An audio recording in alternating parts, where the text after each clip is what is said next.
Molweni, and thank you for making the time to join us for this evening's Reimagining Our Economy facilitated discussion. My name is Luvuyo Matasa, the Executive Director of Reimagine SA, and I will be your facilitator this evening. For those of you hearing of us for the first time this evening, Reimagine SA is a group of committed, active citizens who put Ubuntu at the heart of creating an open and democratic society where we are all enabled, empowered, and inspired by our common nation identity. We use the three pillars of political, emotional, and economic settlement to help active citizens reimagine South Africa as a society made up, of inclusive well-being economies for people and planet. And what better way than to help us achieve this ambitious goal than for us to have an earnest conversation about reimagining our economy. This evening, I am joined by fellow citizens who have both personally and professionally walked a great distance down the journey of reimagining our economy. This evening's facilitated discussion is placed in the following context. We are 26 years down the road from the political settlement of 1994. But much like ongoing elections in Tanzania, America, and other parts of the world, we all continue to shape our national identity within the cycles of democracy. We continue, however, in South Africa to deal with the negative and lingering effects of an initiated but sadly not completed healing process through the Truth and Reconciliation Commission. Failure to secure this emotional settlement by completing the TRC process has resulted in a sad trust deficit that is compounded by accepting, without interrogating, economic models that are incompatible with our local context. Our inherited and deepening socioeconomic divide, exposed further by the current COVID-19 pandemic, requires us to recognize the need to rebuild trust that drives dynamic innovation, inspires true competition that is underpinned by scalable technologies, a solutions culture found at the intersection of people and business. We must continue learning from entrepreneurial approaches that help us carve out new market niches that generate the new jobs in a time when our local, national, and global communities need them most. We simply cannot contemplate our economy's post-pandemic, our country's post-pandemic economy without the tenacity and drive embedded in entrepreneurial culture and thinking. It is now critical more than ever to be intentional about conversations that spotlight the importance of developing an ecosystem focused on finding reimagined models to support, finance, and continue building inclusive learning systems that deliver collaborative solutions. This evening's engagement is intended to be conversational, making space for us to learn from our speakers, their journeys, and thoughts that they have to share about this evening's topic. Some quick housekeeping. We invite all the audience members to send questions in the Q&A box, and we will do our best to weave them into the conversation and direct them to the speaker's best position to address them. With that said, I would like to invite our speakers to introduce themselves and share how the current economy has impacted their careers and growth, and against what odds have they succeeded. And to show us how to deliver all of this information in just 4 minutes, I would like to invite Ms. Neliswa Fende to kick us off. Neliswa, over to you.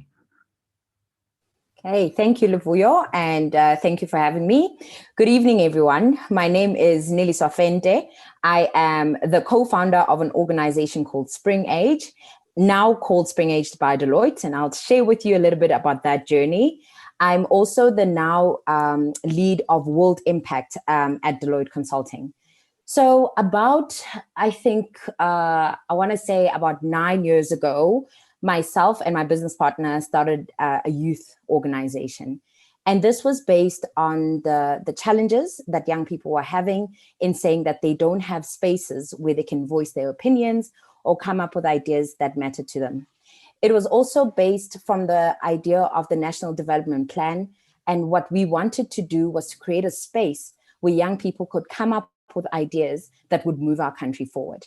So I built Spring Age and I guess thought about what would be the best way to kind of grow this organization that we had bought. So we built it. We had great clients that we worked with.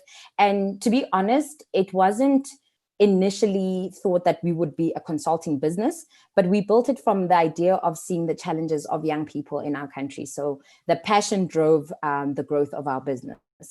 In any case, after a few years of running the business and having young people come together and come up with ideas from challenges that big corporations had, we were thinking about how would we grow our business? How would we move our business to the next level? And as you can imagine, as young people in South Africa, you're not always trusted with a lot of money, right? So when people think about giving you money, they're like, you're too young, we're not sure if you can handle big budgets.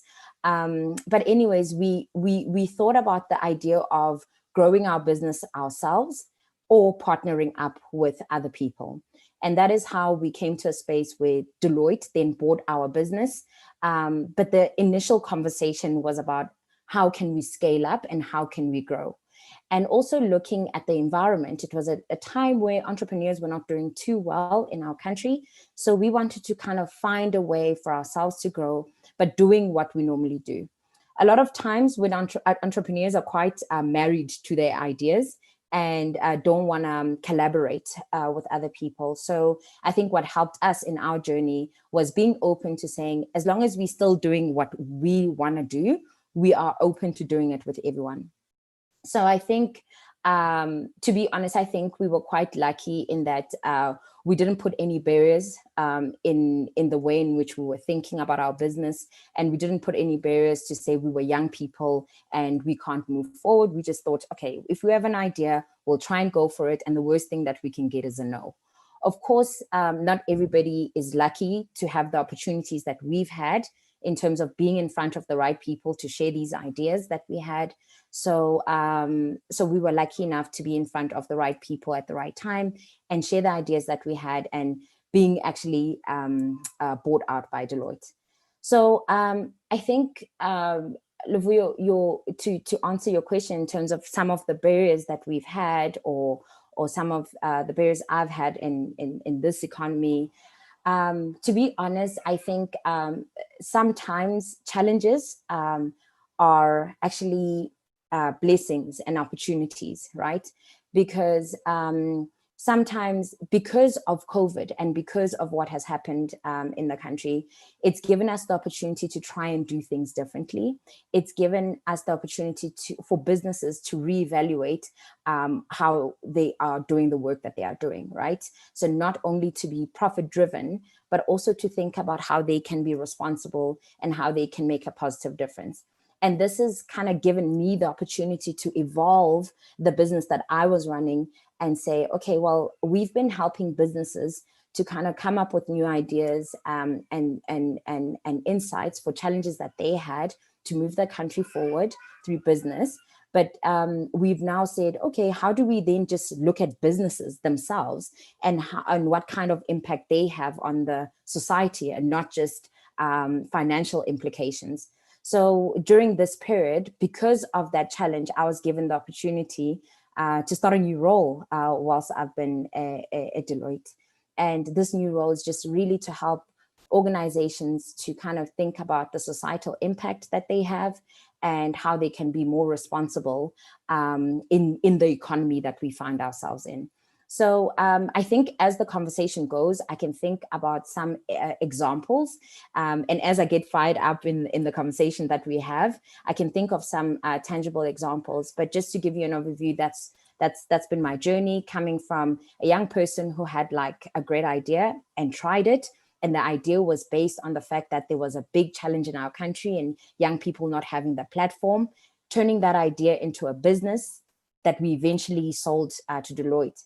It didn't all happen overnight, but I think because, you think about what are the challenges in our country and you use that as a base for you to succeed as an entrepreneur, and that's how we built our business. And, challenges have always been opportunities to us. So every time we see a problem, we think about how do we solve that problem, because we know that everybody is focused on that problem and everybody wants it solved. So when you're an entrepreneur, you're thinking about ideas of solving the specific challenge. And just one more thing that I just want to add in terms of like the opportunities that we may have now is an example that I had just the other day. I had a friend from the UK call me and say, Nelisa, I'm looking for a company that can help me with design thinking and facilitate a process for me. I'm in London, and he's the CEO of some company in London, but he's like, because of COVID, we're actually on lockdown. So it means I can have anyone from anywhere facilitate a process for me.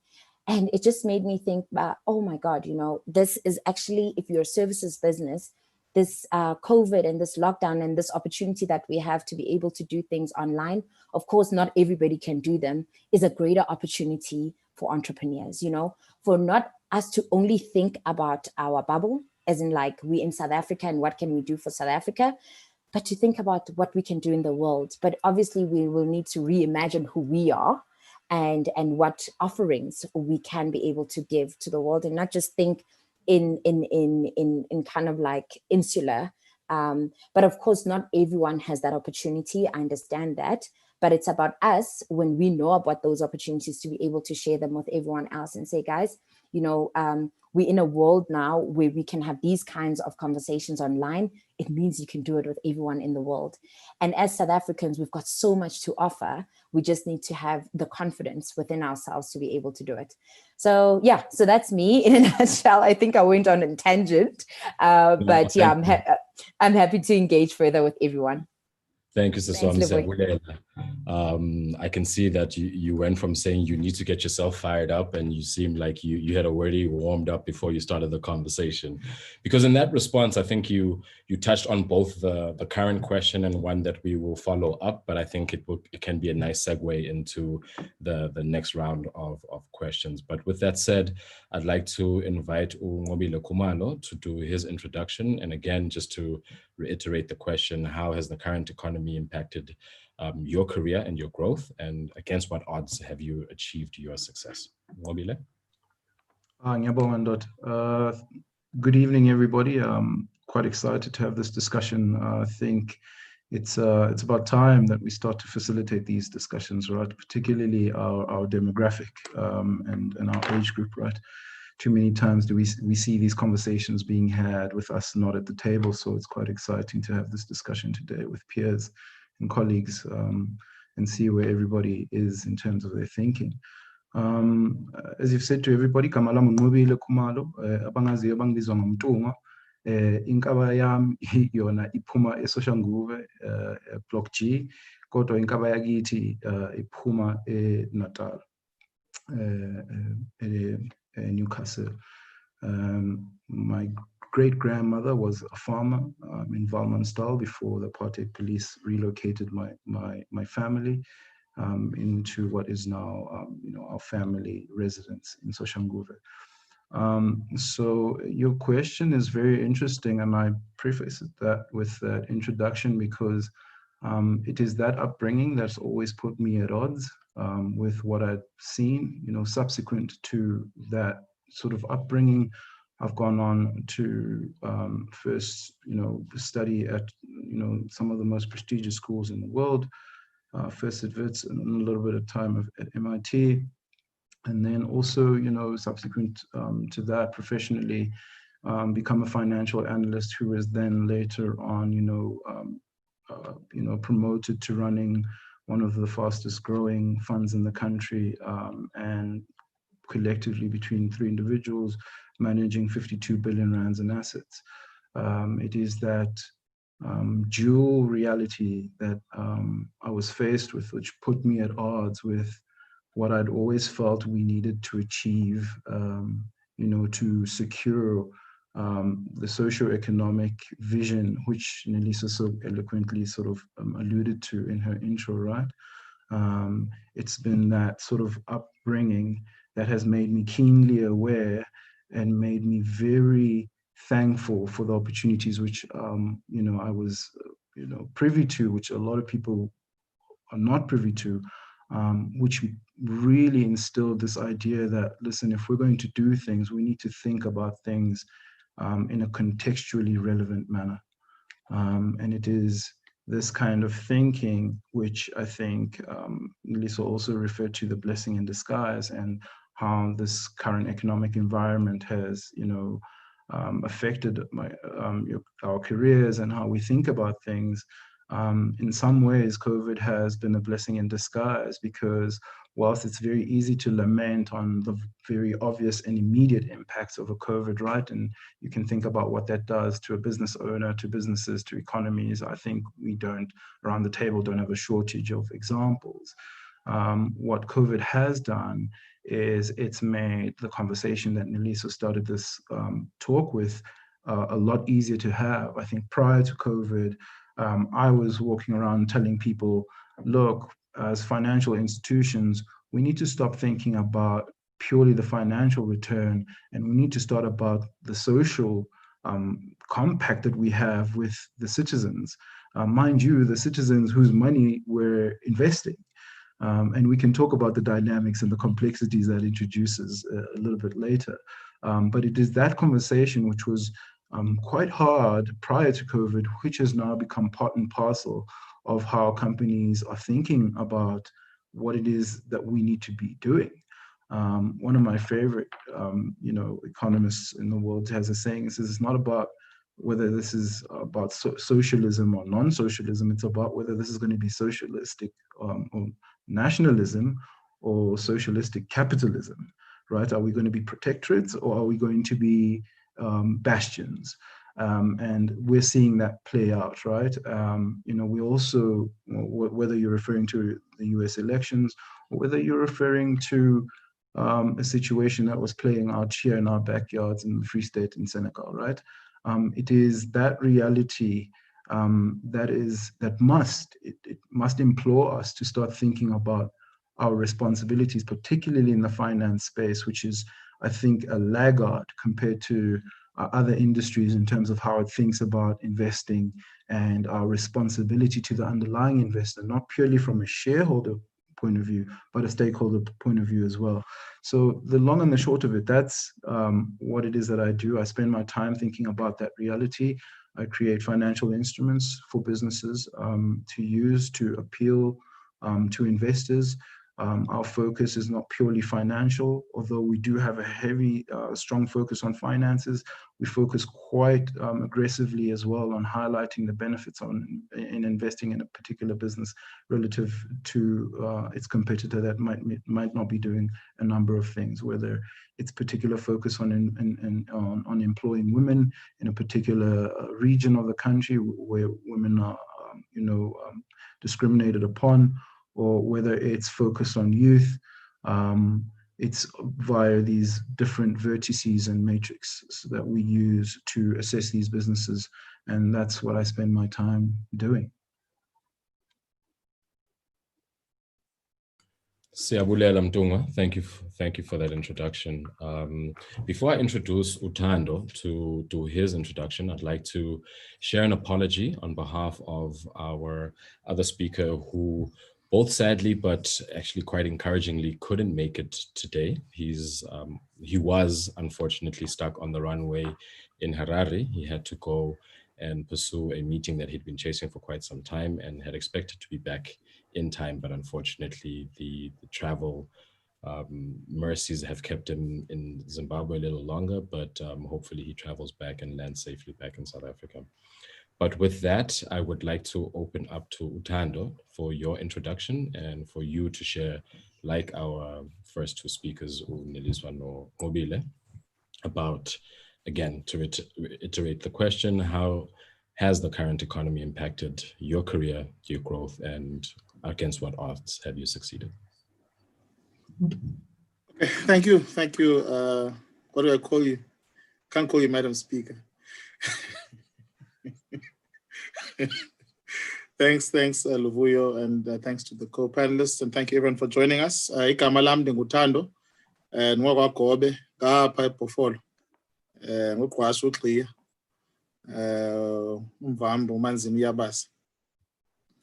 I guess it's a very difficult question to answer, Luvuyo. I think I would describe myself as a struggling artist who spends most of his time watching financial markets. So I think, like most of us, we do what we have to do to get where we need to be. Currently, I'm serving my company as the managing director. The company is Personal Trust. It is this year turning 40 years old. It's an trust and investment company. It started off as a trust company, and it's over the years evolved, like most entities, into a trust and investment company. So we look after 19 billion. And it's quite interesting because the concept of a trust company is really close to what this conversation is about. Trust companies were started in South Africa. Most people don't know that. And they were started because of the abolition of the slave trade. And there were a whole lot of people who needed to be compensated by Her Majesty for freeing people. Imagine that. So they needed compensation for freeing slaves. And the payments actually, just like the land conversation now, took years. And when the money eventually came, you had widows and orphans. And so lawyers turned themselves into trust companies to receive the money and manage it on behalf of these families, widows and orphans who couldn't understand financial markets. And so the whole concept of us not being able to deal with sort of the land and all these other issues from a legal and financial point of view is actually a misnomer. You asked about my success. I'm not sure success is actually something we can talk about here. I think it's relative. So I'm not going to go there. Otherwise, I'm going to prevent us from getting to the real meat, which I think is why people are here. I'll finish off by saying that the real lesson from COVID is that, for me, is that not only is business simple, it is actually best kept simple. I think COVID has taught all of us to get back to fundamentals. And Ustembele Mandondo reminded me of this a few weeks ago. In fact, it might have been the conversation where he was telling us that, listen, he starts every relationship and every conversation about what are your needs. And so if you can really focus business on what people need and get rid of the extras, I think you actually halfway down to success. I look forward to the conversation, but that's really all I wanted to say in terms of introduction, and hopefully we'll save time and get to the meat.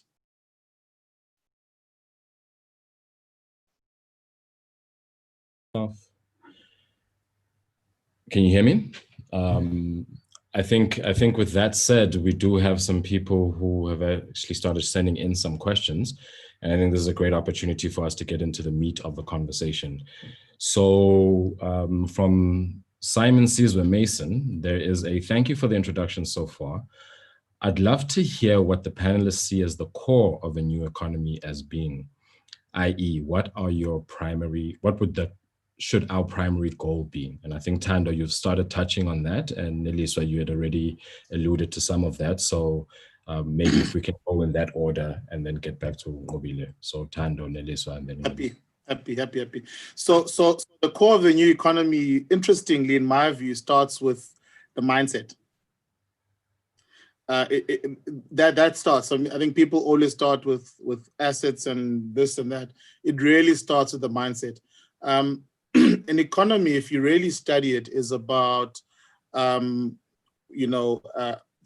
a number of things. But I think primarily it's about what it is we choose to allocate our resources to. And so there are two types of resources. There's savings, which is money that exists and money that people will earn. And every time you make a purchase, every time you decide what to do with whatever you earn month end, you are really determining where the future economy will lie and what the strength is. Of course, there are fundamental issues. There are, call it country-specific strengths and weaknesses.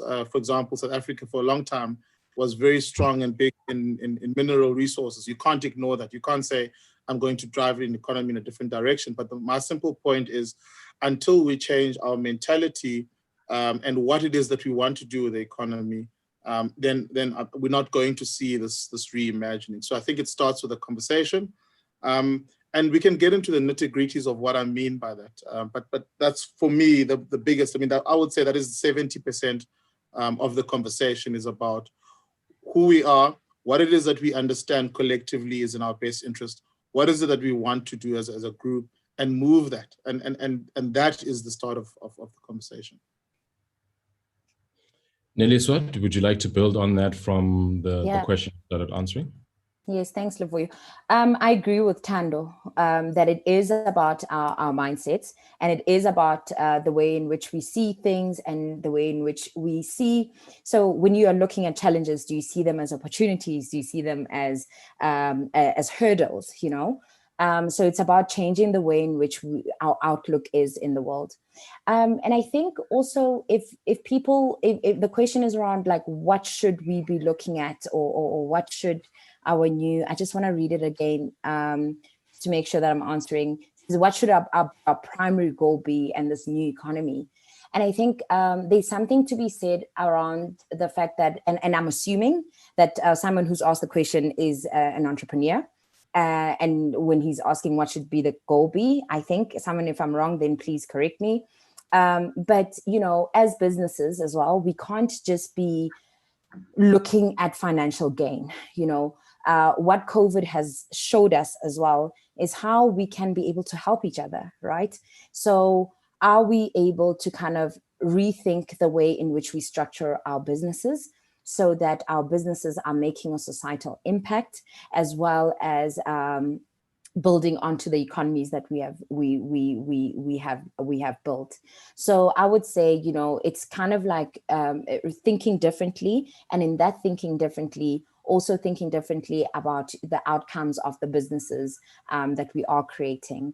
I don't think that we can, there's a lot of problems with our world, and I don't think that we can just survive by just purely making profits.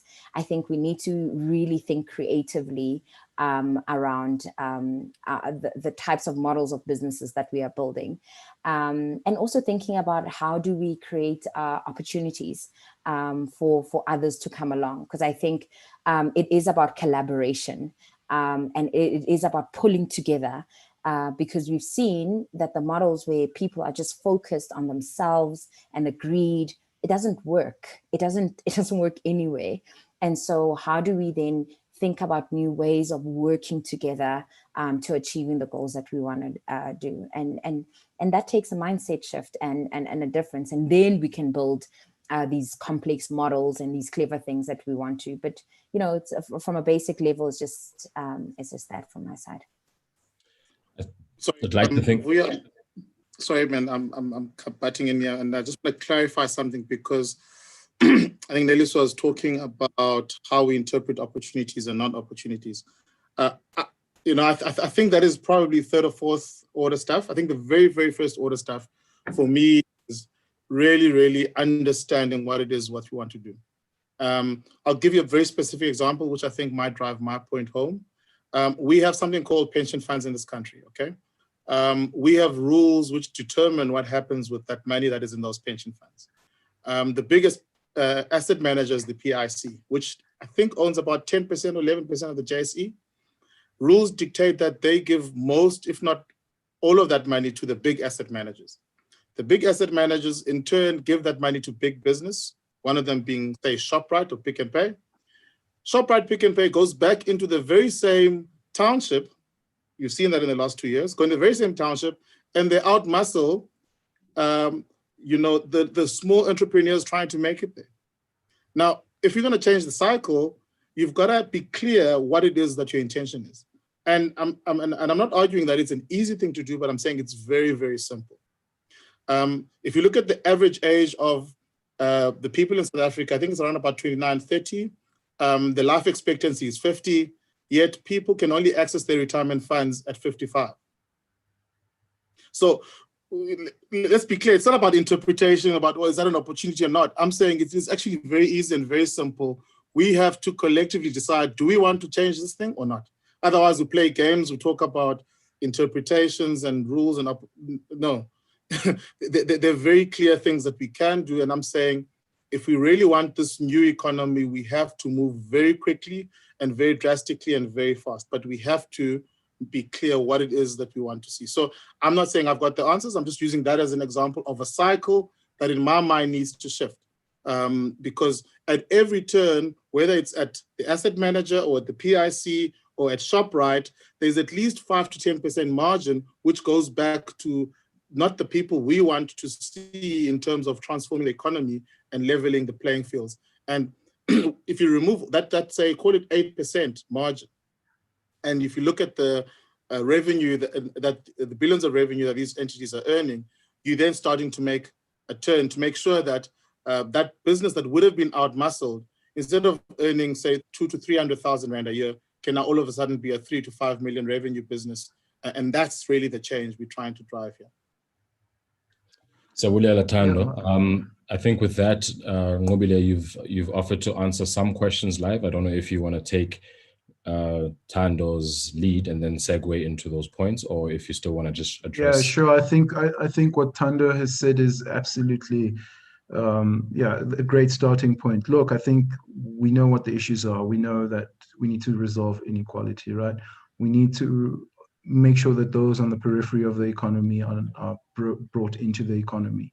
We know we've got impending climate issues.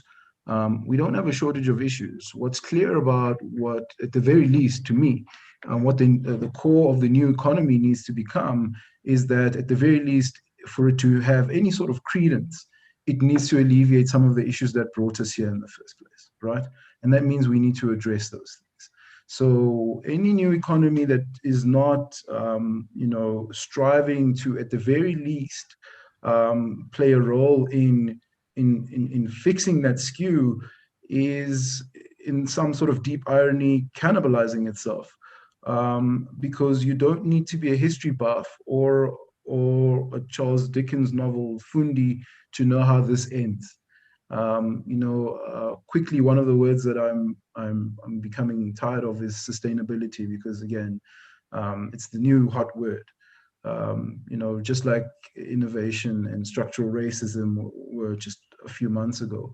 But what we should be talking about when we say sustainability is sustainability in its entire context. If you're making returns, if you're invested in a company which pollutes the ravine down the road from you, and it's giving you 18% return, yet it's polluting your drinking water, how sustainable is that return? And how do we then say that the real return is that 18% minus inflation and that's the real return? When in actual fact, the 12% that's remaining is going to be used to find water that's drinkable, right? Take that example and apply it to many of the different instances that Tando is talking about, right? Now, I don't want to mention names, but I have to. Okay, well, actually, let me not. One of the big hospital builders in the world, which is a JSE listed company, which I'll remain unnamed, builds hospitals in Poland. So it takes money from the pension funds that Tando has described, builds hospitals in Poland, repatriates that money back, and then says to the underlying investor, here's your 12% return. Give us a pat on the shoulder because we've done a good job. When we have a shortage of hospitals here, so yes, they've achieved their goals. They might have reached alpha and beat the index, but that's sort of counterproductive, because if you consider how much you're paying for medical aid, how much, again, is that return a real return that is disposable? And you can take that same logic and apply it to security. In this country, we have one of the highest crime rates in the world. So you're going to take that 12% return and you're going to spend it on high medical aid, because you don't want to go to a public hospital. You're going to spend it on building big fences and the security company that's going to make sure that you're not attacked at night. And you're going to spend it on expensive schooling, because again, you don't want to take your kids to public schools. So how counterproductive is that thinking, that we think we can sort of outsource this idea of developing our own economies and spaces that we live and work? It's a complete deep irony and laughable at best.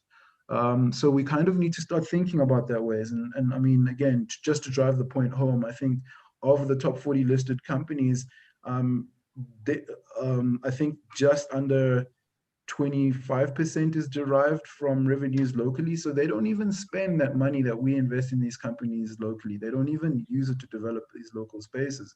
Yet the underlying investor is someone who lives and works here. So we need to start to begin having a conversation about what it is that we're trying to achieve here. Are we trying to make a return at and not think about anything else? Or are we trying to create sustainable futures in which our well-being is something which is due consideration from these companies? And I think that's exactly where Simon is taking this question, and is exactly right. It is about well-being, because if you think about it, for the longest time since humans has become aware of their existence on this rock, it's been our survival that has been of utmost importance, right? Whether you're talking individually or as a species. And COVID made us realize that, right? Because the company which was the leading industrial company, or in leading industrial country, and that's a Freudian slip there, the leading industrial company that was pushing out, I think, an aircraft carrier every month at the height of World War II, was not even able to supply beds to its residents of New York at the height of COVID-19. And they also woke up to the reality that they don't even make their own, antibacterial medicine. They don't even make antibiotics in the US. And so here they've been fighting China and saying, oh, you do A, B, and C, but China says, well, we make all your antibiotics. Now, how counterproductive is that? And there's so many of those instances that exist in South Africa. And much of this conversation about needing to reimagine South Africa is primarily our need to stop outsourcing our own developmental agendas, under some new name of whatever it is that we're doing. It's quite simple. There's areas that have quite underdeveloped and have room for development and need development, that we haven't been concentrating on, because again, we are using systems, and I like to refer to them as mercantile systems. And please, this is not to say they're all bad, but they're not suited for the context in which we live in. And we need to have a very assertive conversation about what it is that we're trying to achieve. And so I think Thando is absolutely right. So I think, and let me, if you will allow me, Luvuyo, to lead on to one of the other questions someone has asked. I think it's a Robin who's asked this question. What does the panel think is the best way for foreigners to invest in South Africa? Now, I picked this question because I also find this interesting, because there's always this discussion about, we're going to scare off foreigners, we're going to do this and that if we do A, B, and C. Look, this idea that we are somehow, separate from the other is also one of the biggest fallacies ever, right? And I'll give you a specific example. 1 year ago, the president of Brazil, Bolsonaro, had sort of told the farmers next to the Amazon they can cut down the trees if they want. Now, if you know anything about international law and national sovereignty, Bolsonaro answered the question exactly like a law student would answer that question, which is, listen, I'm a sovereign nation. I can do whatever I want with those trees, and none of you can tell me otherwise. Now, if we're using the same thinking that we've been applying to all these problems for all these years, talking about national sovereignty and talking about being divided in our goals, Bolsonaro is correct. And to go and stop Bolsonaro from burning down the Amazon would be an international crime.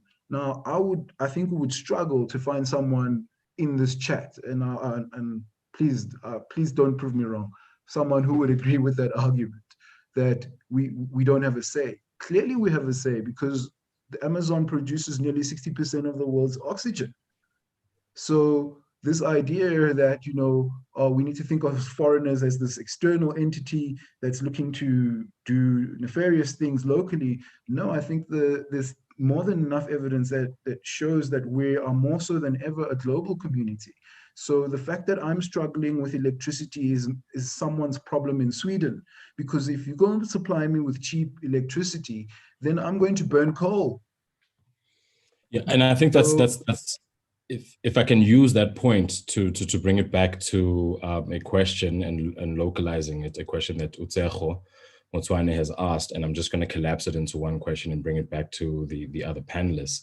The question is, what are the top 3 sectors, and also taking into consideration the environment that the pandemic has created, that are best to invest in to start shrinking this idea of us getting into this new economy of Ubuntu. So I know I've paraphrased that question quite a bit, but just trying to bring us back to addressing the questions in the chat box and seeing whether if Uneliso or Utando can address that in terms of the question asked by Utseho. No, I think we're in very good company that we have Uneliso, who's not only at Deloitte, which is one of the companies I was trained at, but she also heads up sustainability. So I think she would be very, very well positioned to answer that. Well, I guess not that I'll be the best person to tell you, but I'll give you my opinion in terms of what I think would be kind of the best places to be looking at. Just and just to make it in very simple terms and layman terms, in terms of like what in this COVID scenario, where should you be looking? I think ICT is one of the sectors that you can look at into investing, purely because well, COVID hit us about 6 months ago, and all of a sudden we couldn't meet each other. We couldn't be in spaces where we are with people, and we had to use technology.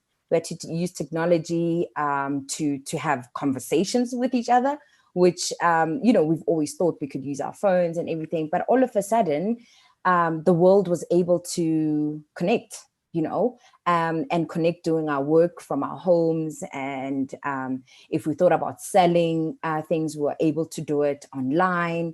So there's this world of technology that gives us an opportunity to kind of like think about whatever idea it is that we want to think about, and think about the technology element of whatever it is that we can use. So I would still say, you can still think about your ideas or whatever it is that you want to create, but think about how do you digitize what you want to create, and thinking about how COVID has created that space for us. I think with COVID as well, we've seen how people have become hungry in South Africa. People lost their jobs. People can't afford the kind of lifestyle that they used to have. And so if you think about agriculture as a space that you can go into, I think there's an opportunity there. Thinking about new ways in which we can be in the agri space, and get into those spaces. And I think as women as well, there's not a lot of us within those spaces. So in South Africa, there's opportunities for more women to be in spaces like agriculture. But I think in any kind of sector that you're thinking of going into, think about what is the digital capability of that specific sector. But of course, South Africa, we don't always have the infrastructures for these technologies. So it's been interesting that I've been speaking to a friend who's at DIT, and he was talking about edu-tech being this new thing, and how companies in the UK are trying to do these edu-techs that are coming in South Africa. But it's all well and good, but if people don't have data to even access that information, we need to think about those kind of things. So I think it was Nobile who, in my words, I can say, was saying you should think about the whole picture holistically and the unintended consequences of certain challenges that we have. So if we're thinking about, okay, we're gonna bring in technology to help young people in schools, so we're going to give them all iPads, and yes, that's going to help. But I think we can think about the unintended consequences of that. Is that what does that do to the crime rate if you are giving abantwana all of a sudden going with iPads to school? When people are hungry and know that these kids have iPads, are we putting them in more danger? So I think when we're thinking about these things, we need to think about them in a holistic way. But yeah, technology is a space that we can think about, but think about it through, and think about the unintended consequences of whatever businesses it is that we are thinking of starting. So if I may, yeah. So I think Lisa, very good points. I agree with all of that. I'm pretty sure you weren't listing those in order. I think again, what what would be great about this, and I'll link it to a question that Luyanda has asked about what businesses do we invest in? Well, Mix is agnostic, so we're sector agnostic. We invest in a number of businesses, but obviously our focus is primarily on impact businesses, on businesses that will have a positive impact on society. But having said that, even within that space, right, there's a hierarchy. And the reason why I'm bringing this up, because it relates to these three sectors. Well, firstly, so this idea of ICT, and technology and edutech. Well, 1.2 billion people in Africa, 640 million don't have electricity. 640 million people, over half the people living on this continent don't have electricity. So if you ask me, what do we need to invest in? It's clear. We need energy. Before we can even talk about iPads and sending kids home with iPads that they can't charge, we need to make sure that we secure the energy or situation and we alleviate that. And I was in a conference call today with the Deputy Finance Minister, and I was pleased to hear him mention that they're very much focused on alleviating the issues that Eskom is having. Whether it's South Africa or Nigeria, energy. So I think green energy is something that we're head over heels in love with. Secondly, food. Food is one of those ones where, again, it's all very well to send me to school, but if I'm hungry, I can't even concentrate. And we know you don't need to read a scientific journal. Like, if you're hungry, you're not going to concentrate. You're going to have headaches, pangs, malnutrition. I mean, the ramifications are far reaching. In fact, some of what we've been working on in modeling is exactly that, right? Like, so if you're a business that works with agriculture and food, you can do the mapping, and we sort of give you the breakdown. Like, okay, so if you invest in this is where he's providing the service, and these are the potential ramifications thereof.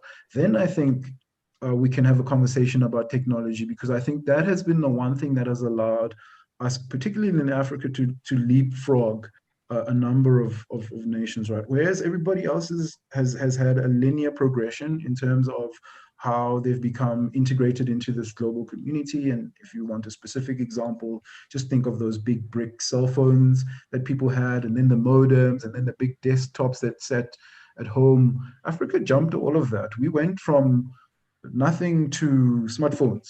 We went from web and then smartphones, and all of a sudden we're now having this Zoom conference calls, and we have, mobile data, and that has been the one thing that allows us to leapfrog into the space, right?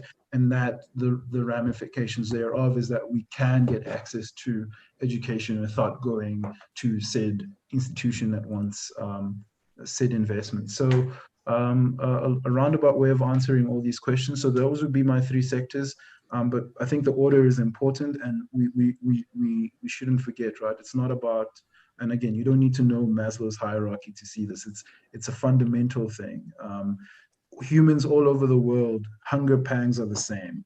Whether you're green, blue, black, or purple, you get hungry. You are concerned about your security. You are concerned about the well-being of your loved ones. And we should use that to unite us as a global community with united interests.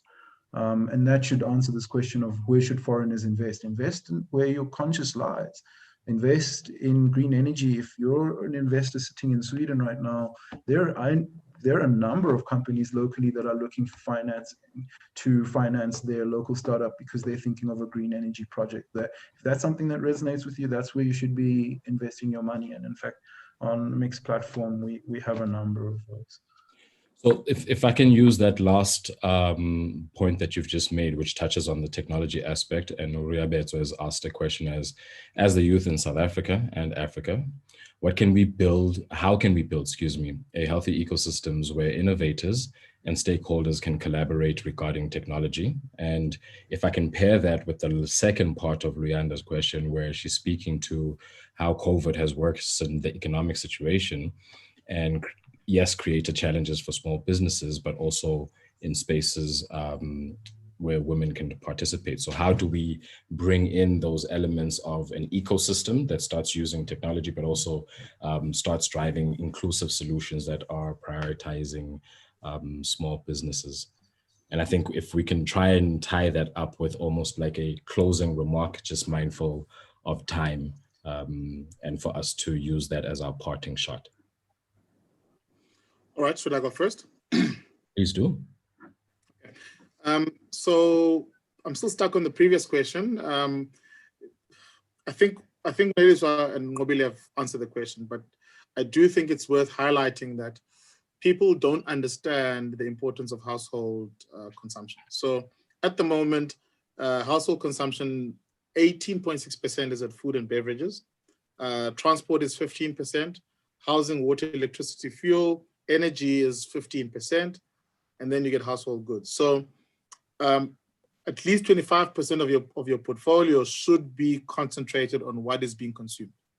You then need to look to the future. You then need to say, okay, 75%, where is the economy going? And I think we've all touched on what I think is not just the fourth, but actually the fifth industrial revolution. Leander's very, very right that COVID has worsened the economic situation. No, COVID has not just worsened the economic situation. What it's actually done is that it's propelled us about 4 or 5 years forward, right? And the trend has always been the rich getting richer, and the economy being in the hands of fewer and fewer people, whether it's South Africa or globally. This is a trend, and this is not new. So that's where really, from a risk perspective, we need to look at this. So what is the fourth and fifth industrial revolution going to do?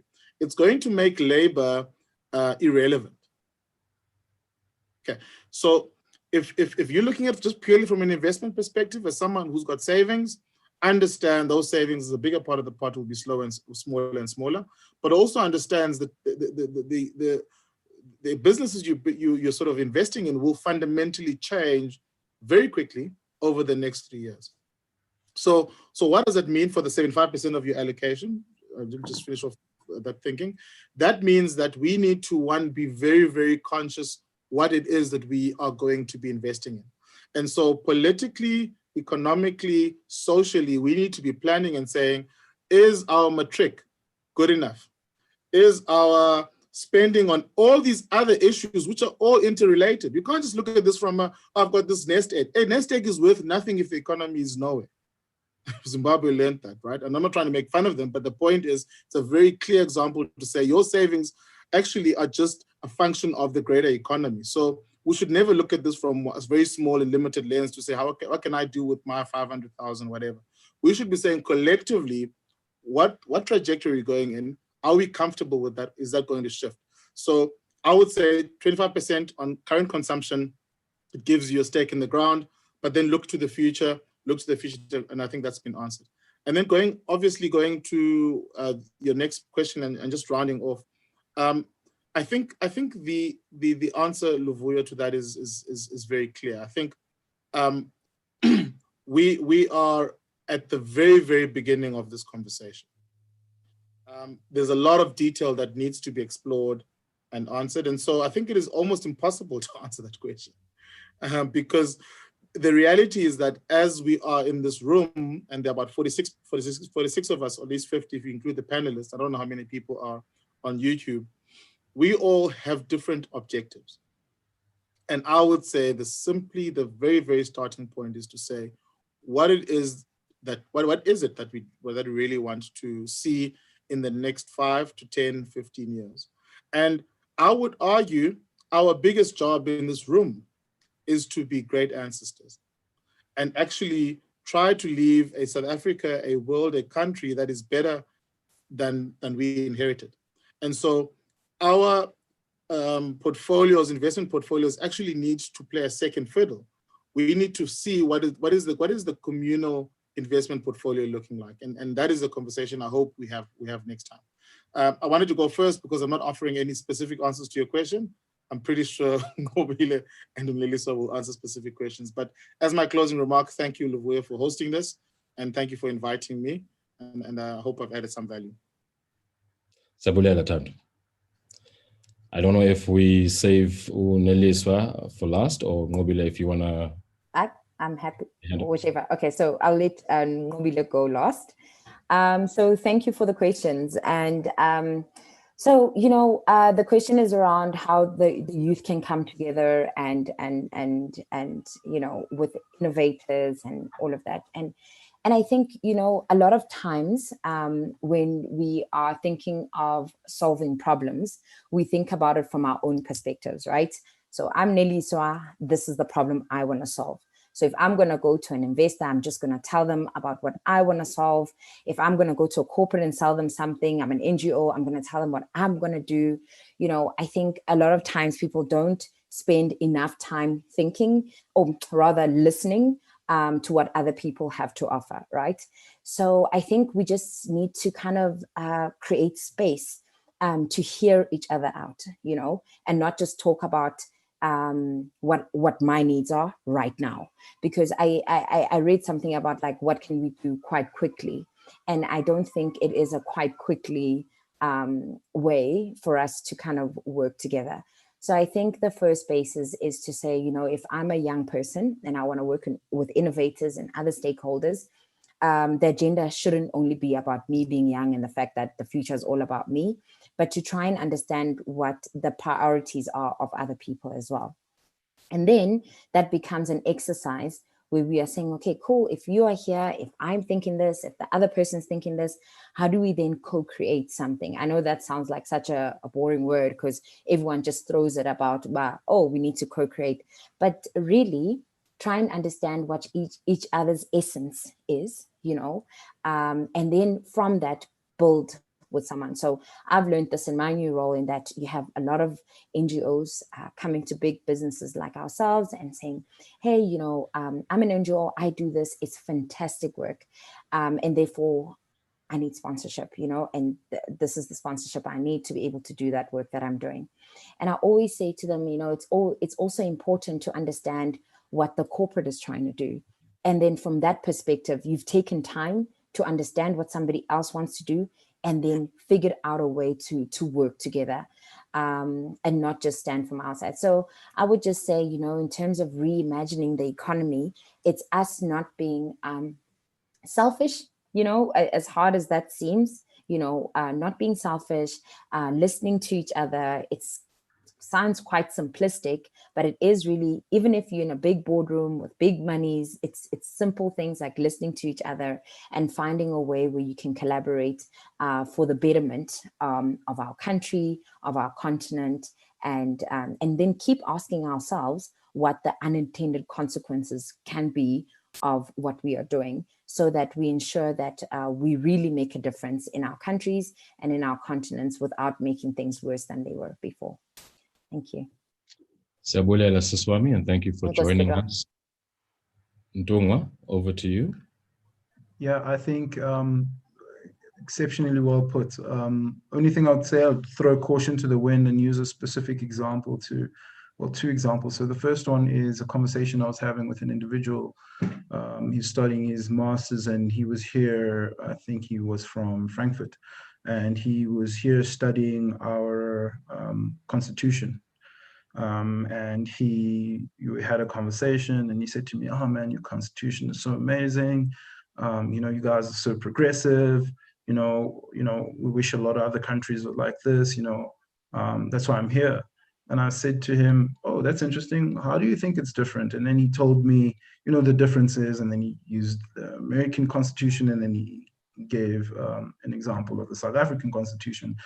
And I said to him, well, that's interesting because, yeah, I could see why you would say that it's quite progressive. However, fundamentally, and this is also touching on what Thando was saying earlier, fundamentally humans are the same. We have the same fears, we have the same concerns, and I would say our lack of or appreciation thereof is part of the problem. So we tend to want to swim against the tide. And I think the current US elections is a great example of that, which is my second example. So it baffles the mind that people still can't understand why a person like Trump would appeal to so many people. And it's quite simple. He appeals to their innate nature to want to survive. It is part and parcel of what we do. It is ingrained in our pre-brain that sits below our neocortex that makes us think this way. So all these primary instincts like fear, the need to reproduce, these are all things that have that sit within, quote unquote, our reptilian brain. And it is the lack of appreciation of this that is problematic, because it then says, we then try to smooth over the issues and say, oh, well, let's talk. The fact of the matter is we do have, differences in opinions, and we can see things differently because we were trying to solve what we perceive as totally different problems. What we need to do is to find the intersection between those problems. So you're worried about climate change? Well, I'm worried about food. So how do I get my food and also make sure that your climate change issue is resolved, right? That is where the nexus needs to occur. And it is when we don't do that, we find ourselves pitted against someone who's trying to get food on the table versus someone who's trying to save the planet. I think it was the CEO of the African Wildlife Federation who said it. He said, listen, I'm trying to talk to these guys in Kenya about climate change and what we need to do. But the guy's pushing his wheelbarrow, like, listen, man, I have to go to work. I have to get some food. And so that's why being contextually relevant is important. So it is our need to not overcomplicate the issue and to understand the fundamentals of how we as human beings interact with one another, how these problems intersect, and how your problem can indeed be something which you should have an interest in, even though that is not immediately apparent. It could be a third, fourth order situation. That is what is the complexity in building what mixes, right? Which is the impact. So how do you measure the impact? So how do you distill, occurrences that would have happened versus occurrences that are occurring because you took a specific action? That's where the rubber meets the road. And so those are my closing remarks. I think everyone, has said really interesting questions. I see Monde has asked a question about intersectional collaboration. Exactly.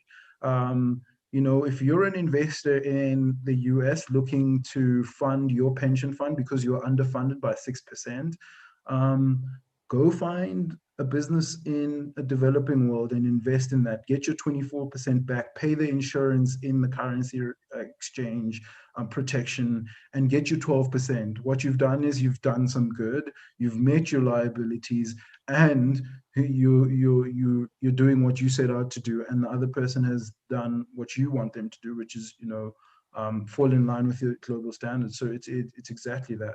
So that's why I'm going to park it. A bit of shameless promotion. We're launching this initiative the 25th of November, where we'll be discussing a lot of this stuff. So how we're thinking about SMEs, how we fund SMEs. If you're interested in that and you're a business owner and you'd like to be a part of that conversation, please find us on social media. We'll be having this conversation in greater depth to see you all there. Thank you, Luvuyo. Thank you. Thank you very much for all our panelists for your contributions this evening, and also for all of our audience members for being so engaged, offering challenging questions, and also laying down the gauntlet and making sure that you're holding us accountable to the conversation we came here to have this evening.